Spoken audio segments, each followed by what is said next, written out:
to win it. We were confident, we were comfortable in that. We worked those situations all the time, and we at least we had a shot to still be in to win the game. And then just real quick on, you mentioned the backfield.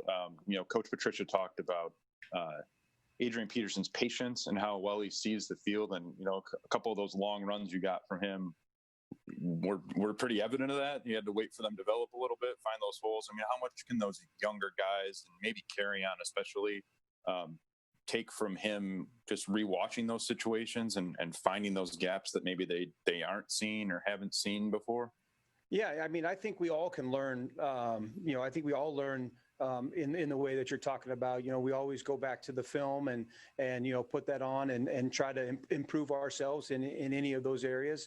And I think the backs are would be no question. Obviously, Adrian's been doing this for a long time, and he's been doing it at a very high level.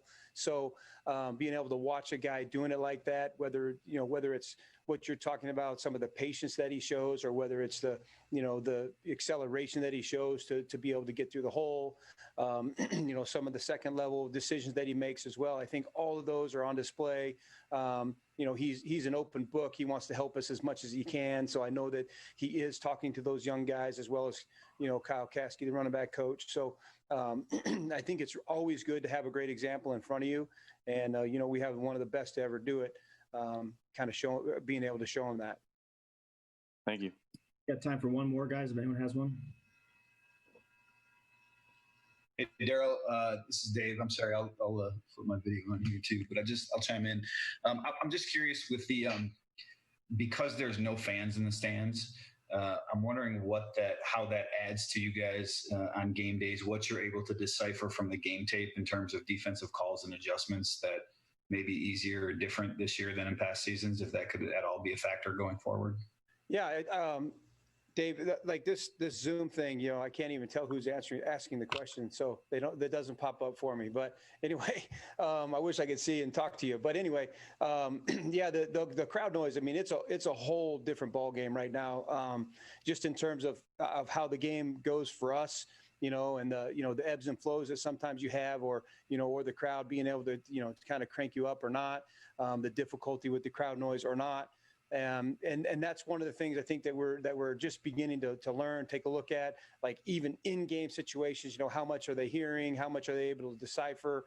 And then, there was a couple of times you could hear the Bears yelling from the sideline, so, and then, being able to go back to the TV copy, there's always coaches that are involved in going back to TV copies and seeing what you can glean from that. So, we're doing everything that we can to be able to help ourselves in those situations. And I think it's really a learning experience for all of us right now with the way these games are going and, the new, low hum of the crowd noise. What's the feedback that you've gotten, or your own, personal interpretation, I guess? How different is it than past years in terms of what you can pick up and how that might be able to help you, in future Sundays? That is. Yeah, I think it's still early, to tell you that right now, since we've only done it one time. But I can tell you it was a whole new situation for all of us. So I think you asked me maybe in even next week or in another week, so that we've had some more experience with it, and probably be able to give you a better answer. Fair enough. Are you changing calls every week though, just to be conscious of it? Well, we definitely have to be conscious of it. Yes. Whether it's your signals, whether it's your calls, those kind of things, you definitely have to be conscious of it. Great. Thank you. Yep. Thanks, guys. We'll have Corey up next. Thanks, Beth.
going to have our hands full there, regardless of who's out there. Obviously, know about J. Cole, but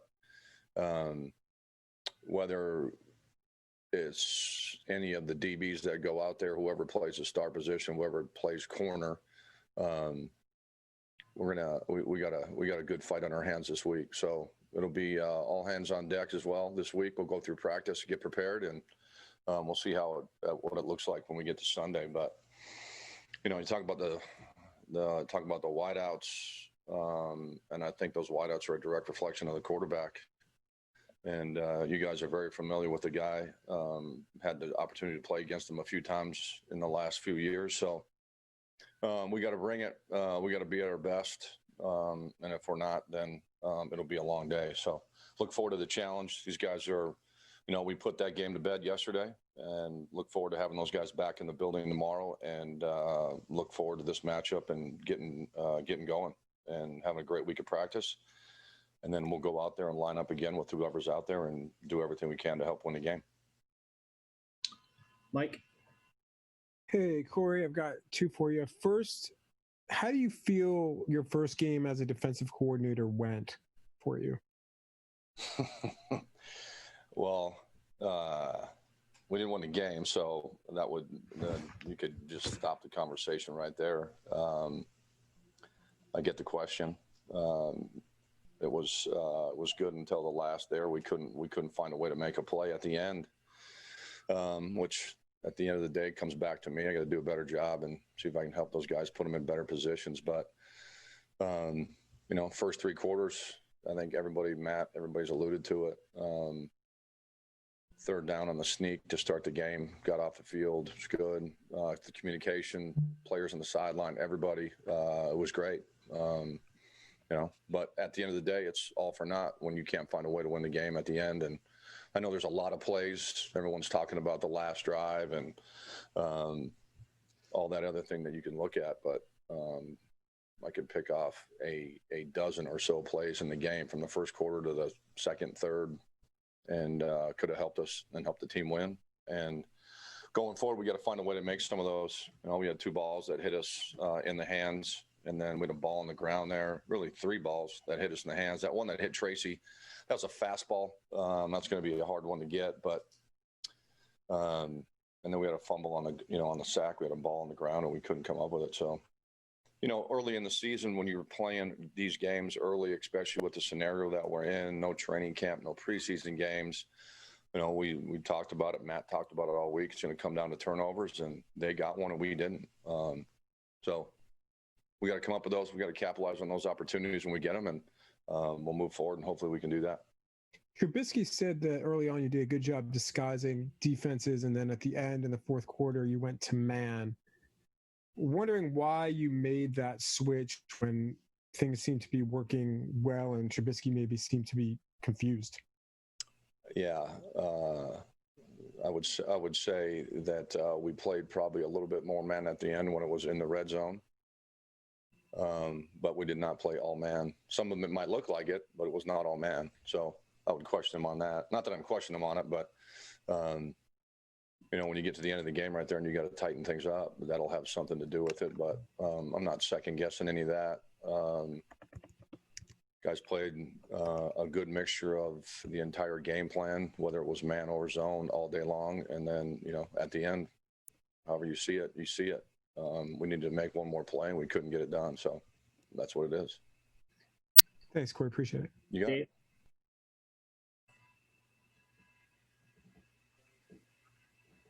Like Dave's frozen, we'll go to Jeremy. Hey, Corey. Thanks for your time.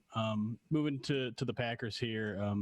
Seems like pre-snap motion is kind of a big part of their game plan. I'm just kind of curious as to what sort of pressure that puts on you in terms of being able to disguise your looks and things like that.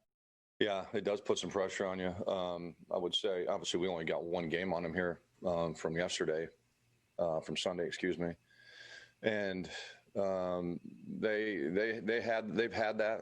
They had a good amount of it last year. I think when you watch only one game from Sunday, it just tends to show up a lot more. But they do a good job with it. He did a good job with it when last year. They got a couple new pieces in there that can go across the formation with the motion, and we call it missile motion when that guy goes full speed across. Do a good job just trying to mess with your eyes and getting the linebackers and the safeties kind of out of spots and start looking at things you're not supposed to look at. And then the skies obviously will depend on what we're playing on defense. Sometimes it doesn't bother you, sometimes it does. So put together a good plan, and obviously we're going to have to deal with that all day long. We'll see how much they do it, but they're good at it, so we're going to have to practice it. And so by the time we get to Sunday, we can be in a good spot and not let that stuff mess with us. So he does a good job with it, though. So We'll go two more, Dave, then Brad.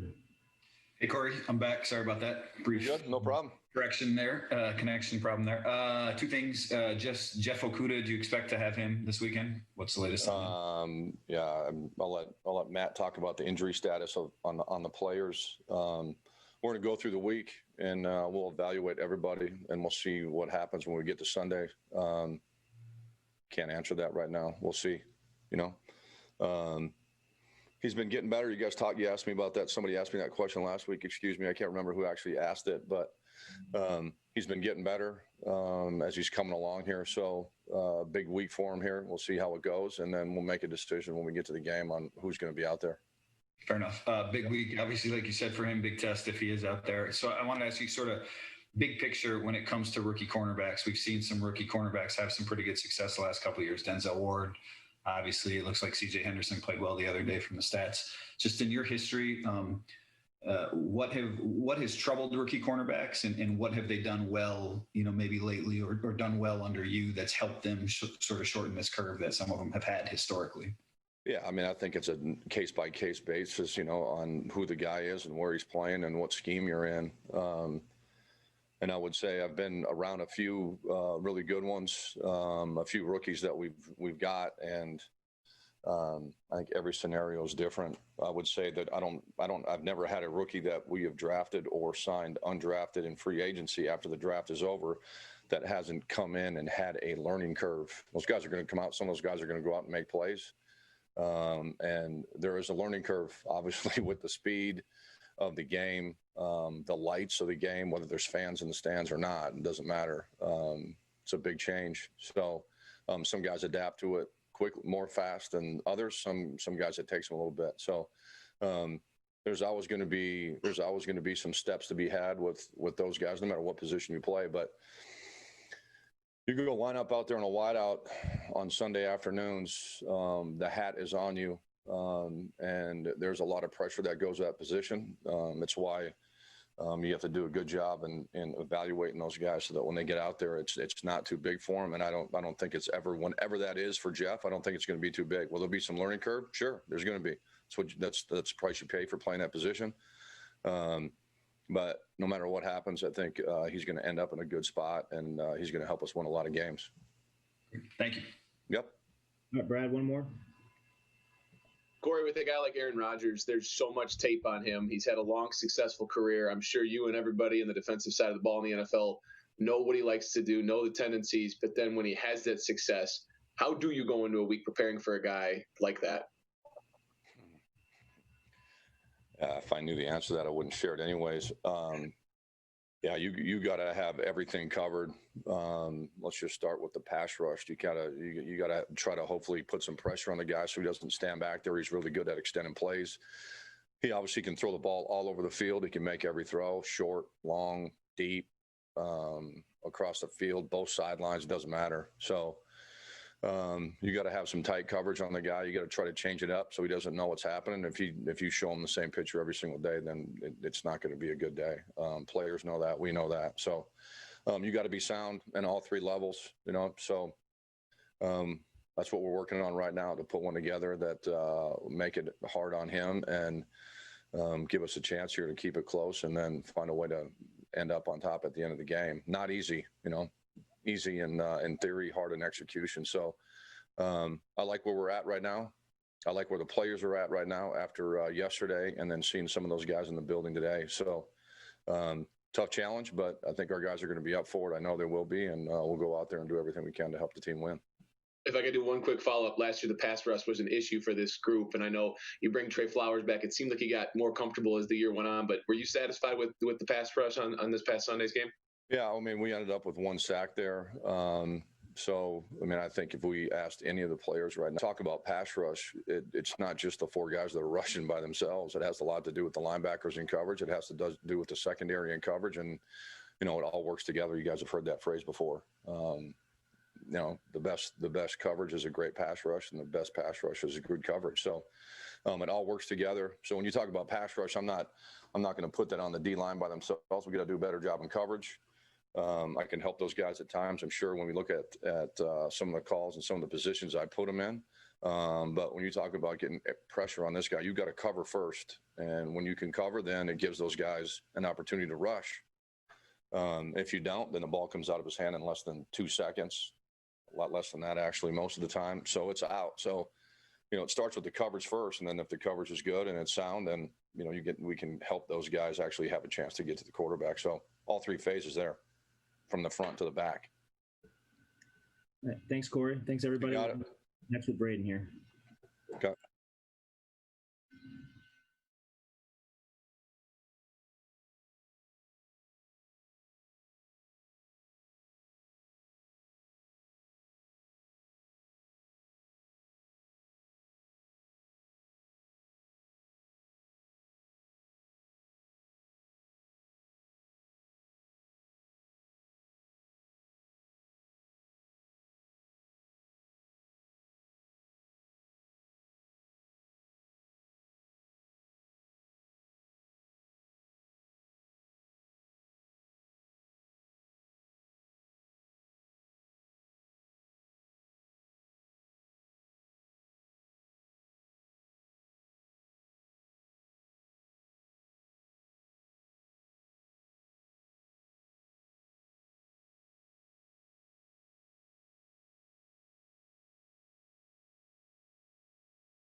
hopefully be asleep by the time I get home. But big football fan, big Lions fan. So I'm sure his mom will make sure he sees this. Just want to give a quick birthday shout out. Killer Cam. Happy birthday, buddy. Miss you. See you in a couple days here. All right, Stoney, start us off.